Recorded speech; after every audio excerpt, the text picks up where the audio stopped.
नमस्कार, 8 बजे की खबरों में आपका स्वागत है। मैं हूं आरफा खानम शेरवानी। सबसे पहले हेडलाइंस।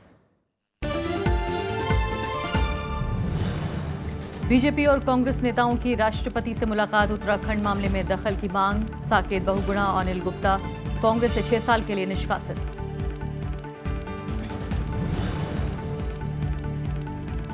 असम चुनाव के लिए कांग्रेस की दूसरी सूची जारी। राज्य में 2 दिन के दौरे पर चुनाव आयोग। लेफ्ट के घोषणा पत्र में लोकतंत्र के लिए वोट देने की अपील।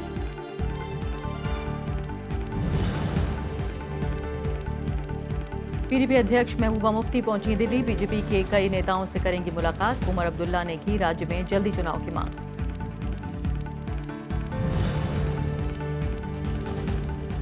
आरक्षण नीति में नहीं होगा कोई बदलाव। अंबेडकर मेमोरियल के शिलान्यास के मौके पर प्रधानमंत्री का विपक्ष पर झूठ फैलाने का आरोप। बाबा साहेब की कर्मस्थली बनेंगे पंचतीर्थ।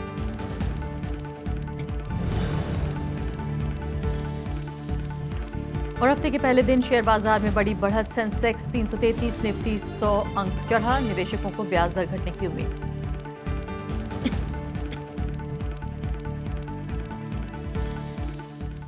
और अब पहली खबर।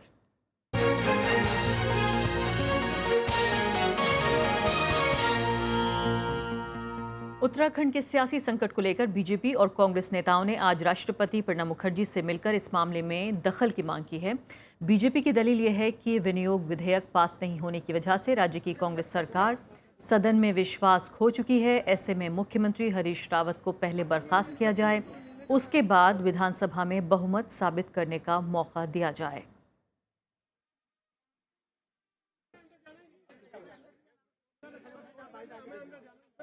तो फिलहाल तस्वीरें आप ये देख रहे हैं कि कांग्रेस पार्टी के नेता राष्ट्रपति से मिलकर लौट चुके हैं और तस्वीरें आप ये फिलहाल देख रहे हैं। अभी देखना होगा कि मुलाकात में क्या कुछ उभर कर सामने आया है। राष्ट्रपति जी से मिला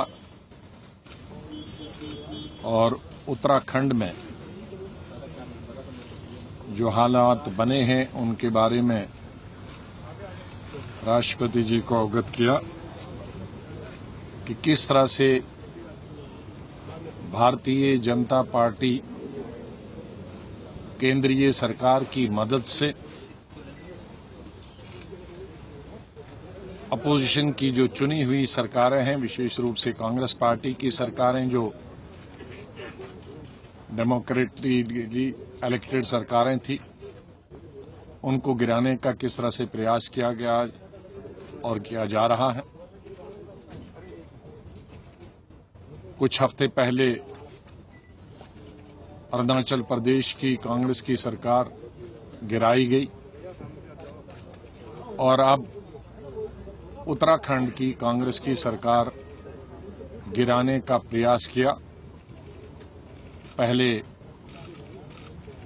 डिफेक्शन की, एमएलएज हमारे भारतीय जनता पार्टी के लीडरों ने बस में लेकर उनको रास्ते में पकड़ लिया, उनकी मंशा के बगैर, उनकी मर्जी के बगैर, और गवर्नर साहब के सामने पेश किया।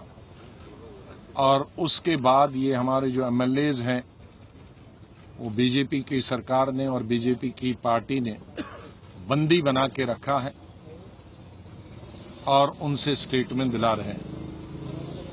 ये हमने राष्ट्रपति जी को बताया और गवर्नर साहब ने मुख्यमंत्री को पहले ही बताया है कि 28 मार्च को वो सदन में अपना बहुमत सिद्ध करें।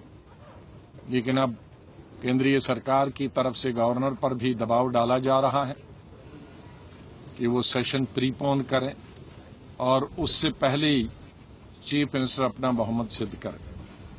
हमने माननीय राष्ट्रपति जी से ये निवेदन किया है कि गवर्नर ने जो पहला निर्णय लिया है 28 तारीख का, 28 मार्च को ही चीफ मिनिस्टर अपना बहुमत सिद्ध करे। और जिस तरह से अरुणाचल प्रदेश में उन्होंने चीफ मिनिस्टर को मौका नहीं दिया विधानसभा में अपना बहुमत सिद्ध करने का, यहां इस तरह की ऐसी कोई घटना केंद्रीय सरकार की तरफ से नहीं होनी चाहिए जिसकी वजह से चीफ मिनिस्टर अपना बहुमत 28 तारीख को सिद्ध न कर पाए। ये हमारी मांग है। सबसे पहले सरकार को भंग करे, उसके बाद विश्वास का मत हासिल करने के लिए कोई समय दे जिसमें हम सिद्ध कर सकेंगे कि हमारे पास अधिकतम विधायक हैं। जी हाँ, तो फिलहाल आप ये देख रहे हैं कि कांग्रेस पार्टी के नेता मिलकर आ चुके हैं। फिलहाल राष्ट्रपति से और कांग्रेस ने बागी नेताओं पर कार्रवाई करते हुए साकेत बहुगुणा और अनिल गुप्ता को पार्टी से 6 साल के लिए निकाल दिया है। उन पर पार्टी विरोधी गतिविधियों में शामिल होने का आरोप है। उत्तराखंड में जारी राजनीतिक संकट के बीच बीजेपी और कांग्रेस अपने अपने खेमे को मजबूत करने में लगे हैं। कांग्रेस ने बागी नेताओं पर कार्रवाई करते हुए पूर्व मुख्यमंत्री विजय बहुगुणा के बेटे साकेत बहुगुणा को पार्टी विरोधी गतिविधियों के आरोप में 6 साल के लिए पार्टी से निकाल दिया है।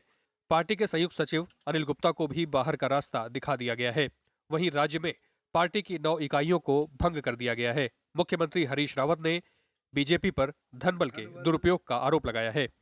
बाहुबल, धनबल, सत्ताबल से निर्वाचित सरकारों को अबदस्त करने की कोशिश कर रहे हैं, तो उन लोगों के मुंह से इस तरीके के आरोप सुनना थोड़ा सा मुझे नागवारा गुजरा। इधर दिल्ली में बीजेपी अध्यक्ष अमित शाह ने उत्तराखंड के पार्टी विधायकों के साथ बैठक की। बीजेपी 36 विधायकों के साथ होने का दावा कर रही है। हम राष्ट्रपति जी से मिलने वाले और कहने वाले कि सरकार को भंग करना चाहिए। जो सरकार अपना मत खो चुकी है, बहुमत हमारे साथ है, आज भी 70 में से 36 एमएलए हमारे पास हैं। तत्काल महामहिम राज्यपाल को सरकार भंग करना चाहिए। कांग्रेस के 9 बागी विधायकों को 26 मार्च तक विधानसभा अध्यक्ष के नोटिस का जवाब देना है। उन्हें दल बदल कानून के तहत नोटिस दिया गया है। राज्यपाल ने 28 मार्च तक मुख्यमंत्री हरीश रावत को बहुमत साबित करने को कहा है। 70 सदस्यीय विधानसभा में कांग्रेस के 36 विधायक हैं। इनमें से 9 बगावत पर उतर आए हैं। वहीं बीजेपी के 28 विधायक हैं।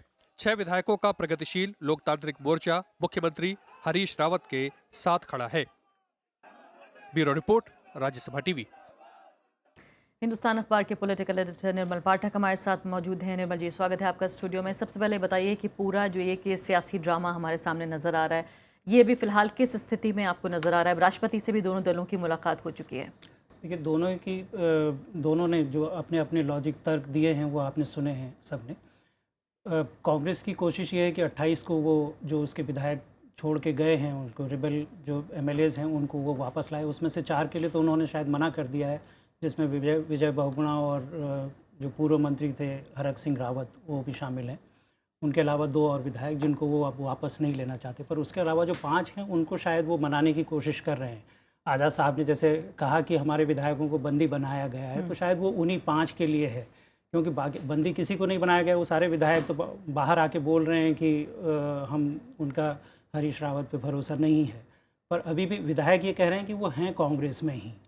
इसलिए कांग्रेस की कोशिश ये है कि किसी भी तरह से उनको मना के वापस लाएं, और 4 विधायकों को अगर वो निलंबित करते हैं तो फिर भी मेजॉरिटी कांग्रेस के पास रहेगी।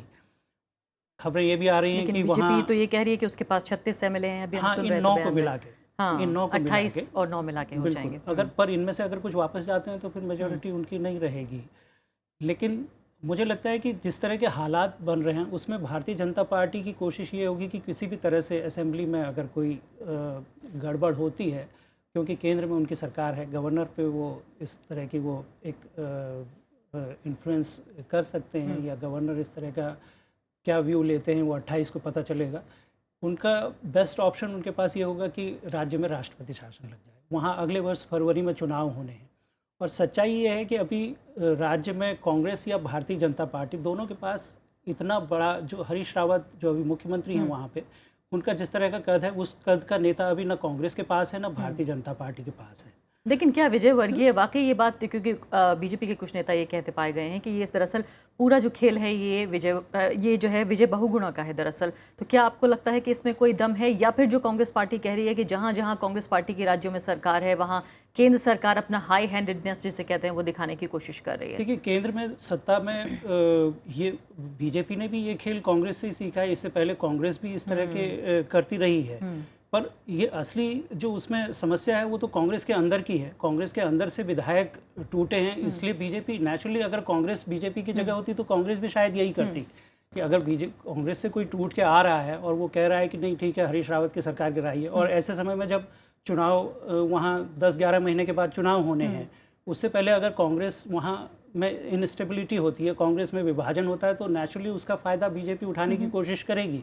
इसलिए उसमें बीजेपी को दोष देना कि बीजेपी ये कर रही है वो बहुत ज़्यादा ठीक नहीं। लेकिन उनका ये कहना है, अभी कह रहे थे आज़ाद साहब कि जो अरुणाचल प्रदेश का मॉडल है, हमने देखा कि किस तरह से पूरा लोकतांत्रिक प्रक्रियाओं का वहाँ तो मजाक उड़ाया गया, जो गवर्नर है उनका किस तरह से इस्तेमाल हुआ, उस पर कोर्ट ने भी टिप्पणी की है, और उसका वहाँ फिर किस तरह से पूरा घटना। तो आपको लगता है ये दोनों अलग अलग मामले हैं या उसी मॉडल पे नजर आता है यहाँ?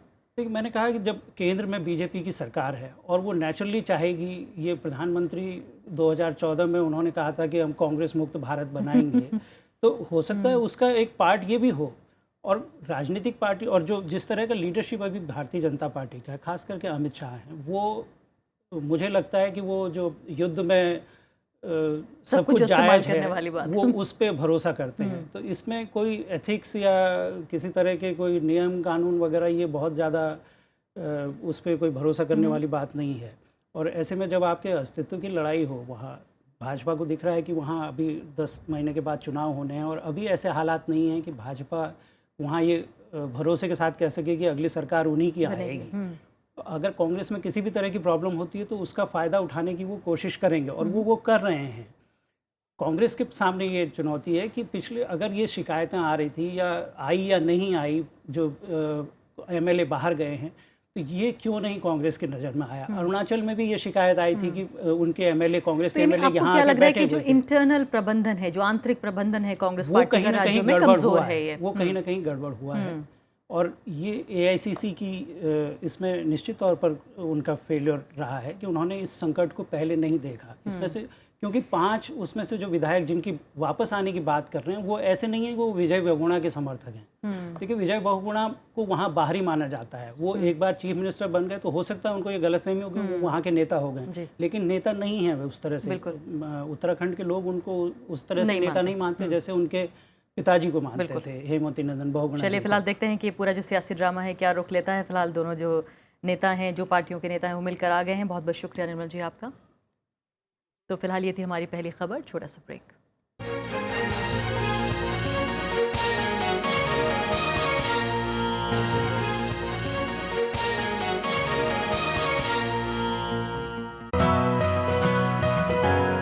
किताब। इस कार्यक्रम के हर एपिसोड में हम किसी महत्वपूर्ण किताब के बारे में उसके लेखक, संपादक या उस विषय के जानकार के साथ बातचीत करेंगे। India is a very verbal society. We like speaking. Bhagat Singh का संदेश 19 अक्टूबर 1929 का लाहौर जेल से पढ़ा गया। उसमें साफ साफ कहा कि देखो युवकों, हम लोग बम और पिस्तौल के लिए नहीं क्रांति के लिए लड़ रहे, जन संगठनों के जन चेतना के जरिए हमें वो करना है। पश्चिमी समाज में जो सिद्धांतीकरण हुआ राज्य का, उसमें जैसे हॉब्स, लॉक, रूसो जैसे लोगों ने किया, उन लोगों ने मनुष्य के बारे में जो अवधारणाएं बनाई, फुकुयामा उसका खंडन कर रहा है।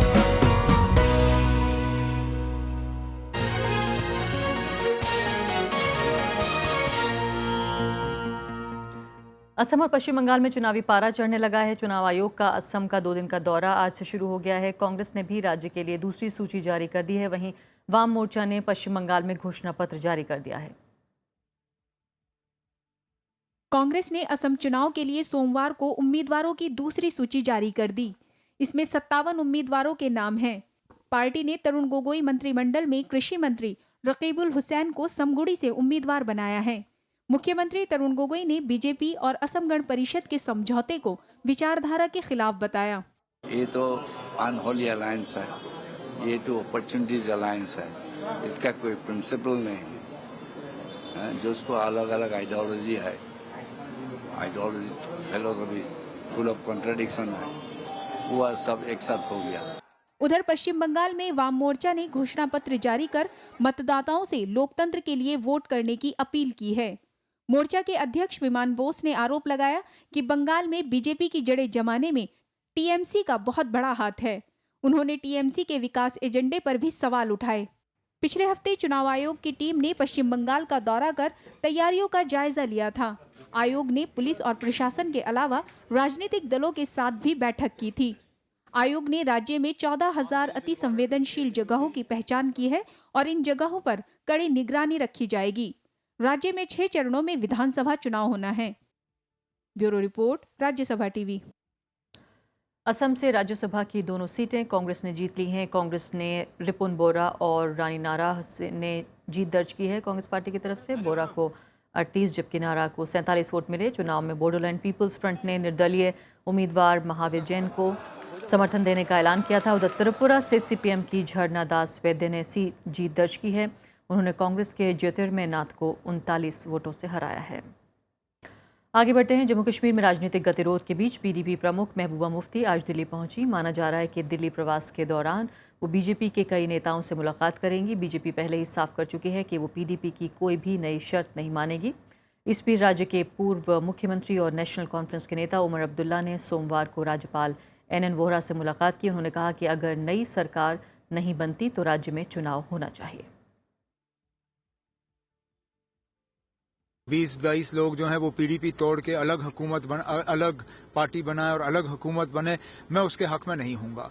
अगर बीजेपी और पीडीपी एक साथ नहीं आते, अगर उसके बाद पीडीपी कांग्रेस का समर्थन नहीं लेती है, तो मुझे लगता है कि गवर्नर साहब को असेंबली डिसॉल्व करके नए सिरे से इलेक्शन कराने।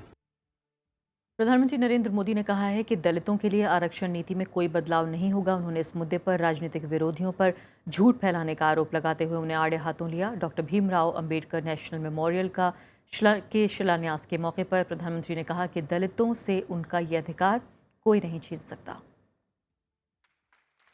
प्रधानमंत्री नरेंद्र मोदी ने सोमवार को दिल्ली में Baba Saheb doctor Bhimrao Ambedkar national memorial का शिलान्यास किया। इस मौके पर डॉक्टर अंबेडकर मेमोरियल लेक्चर में उन्होंने कहा कि आरक्षण नीति में कोई बदलाव नहीं होगा। उन्होंने विपक्ष पर इस मुद्दे पर झूठ फैलाने का आरोप भी लगाया। दलित, पीड़ित, शोषित, ट्राइबल, उनके आरक्षण को खरोच तक नहीं आने दी है। फिर भी झूठ चलाया जा रहा है। प्रधानमंत्री ने कहा कि बाबा साहेब अंबेडकर किसी एक वर्ग तक सीमित नहीं है, इसलिए उन्हें दलितों का मसीहा कहकर सीमित नहीं किया जाना चाहिए।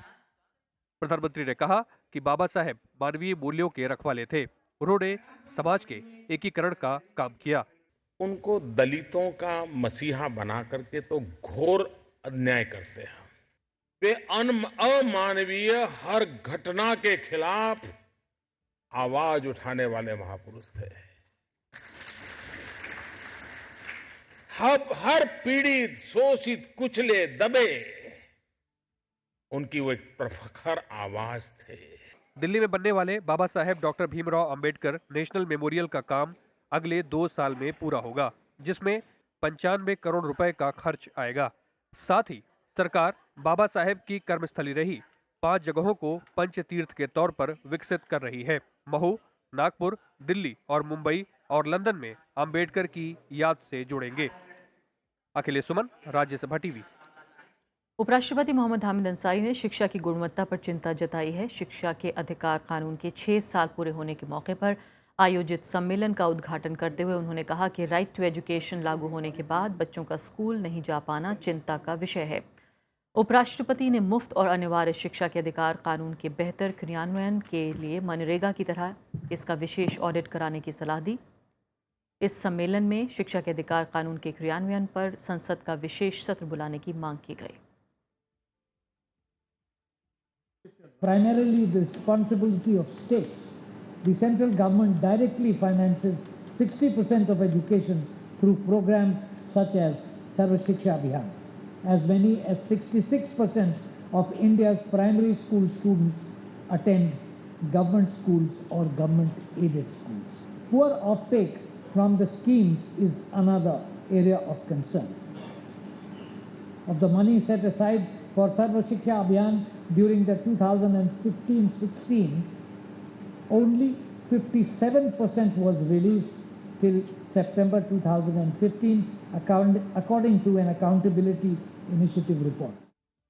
सूखे की मार झेल रहे महाराष्ट्र के लातूर में हिंसा की आशंका की वजह से रविवार से धारा 144 लगा दी गई है।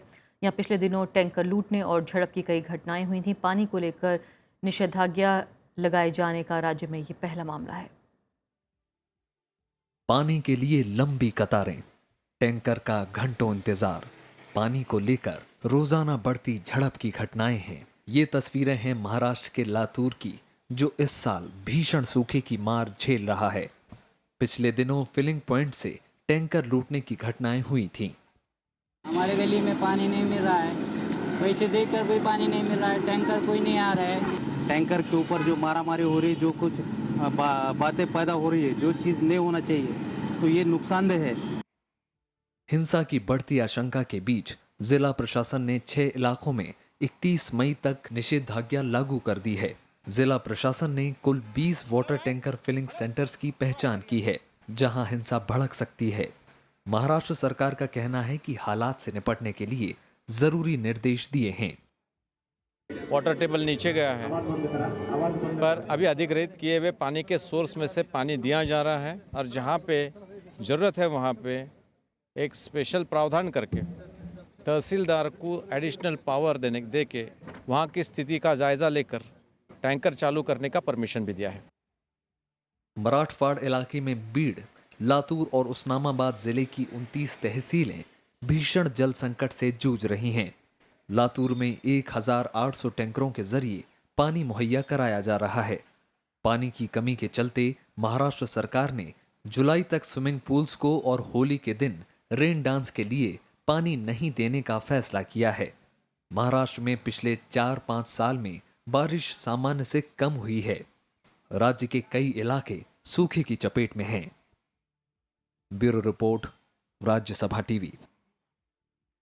कारोबारी हफ्ते के पहले दिन शेयर बाजार में जोरदार तेजी देखने को मिली। सेंसेक्स 333 अंक की बढ़त के साथ 25,285 अंक पर बंद हुआ। पिछले करीब 2.5 महीने में सेंसेक्स का ये सबसे ऊंचा स्तर है। निफ्टी भी करीब 100 अंक चढ़कर 7,704 अंक पर बंद हुआ। निवेशकों को उम्मीद है कि रिजर्व बैंक अप्रैल में ब्याज दरों में कटौती करेगी। छोटी बचत योजनाओं की ब्याज दरें घटने के बाद ये उम्मीद बंधी है। वहीं एशियाई शेयर बाजारों में भी तेजी रही, जिसका सकारात्मक असर घरेलू बाजार पर पड़ा।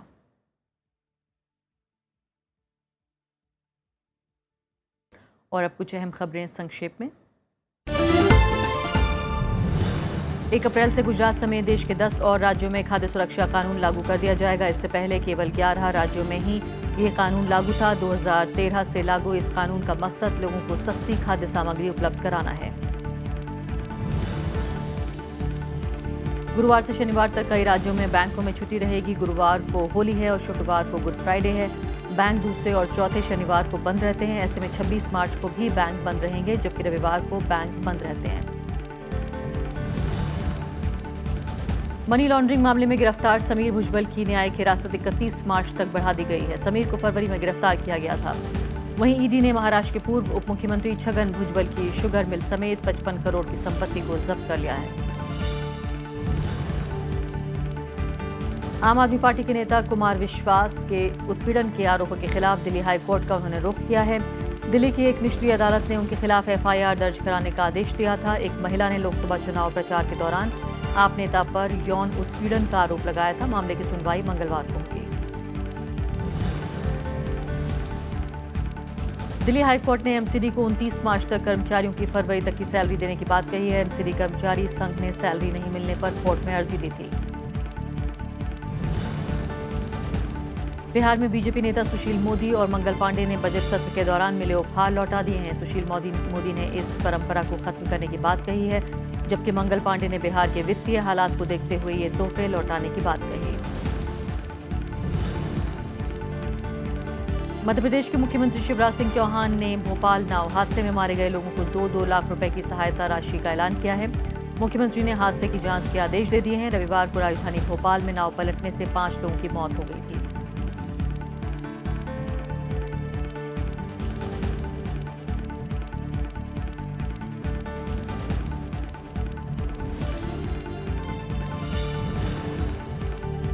उत्तर कोरिया ने अपने पूर्वी तट से समुद्र में कम दूरी तक मार करने वाली कई मिसाइलें दागी हैं। ये जानकारी दक्षिण कोरिया की सेना ने दी है। इससे पहले संयुक्त राष्ट्र सुरक्षा परिषद और अमेरिका के प्रतिबंधों के बावजूद उत्तर कोरिया ने शुक्रवार को भी 2 बैलिस्टिक मिसाइलों का परीक्षण किया था।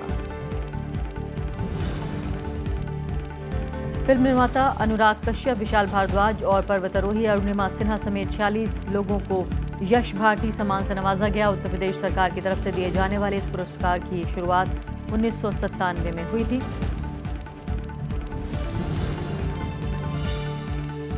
उपराष्ट्रपति मोहम्मद हामिद अंसारी ने सोमवार को लक्ष्मीबाई कॉलेज में शिक्षकों और छात्राओं से मुलाकात की। इस दौरान उन्होंने छात्रों के सवालों के जवाब भी दिए। उपराष्ट्रपति ने छात्रों को बेहतर भविष्य की शुभकामनाएं दी। इसी के साथ हमें इजाजत दीजिए। नमस्कार।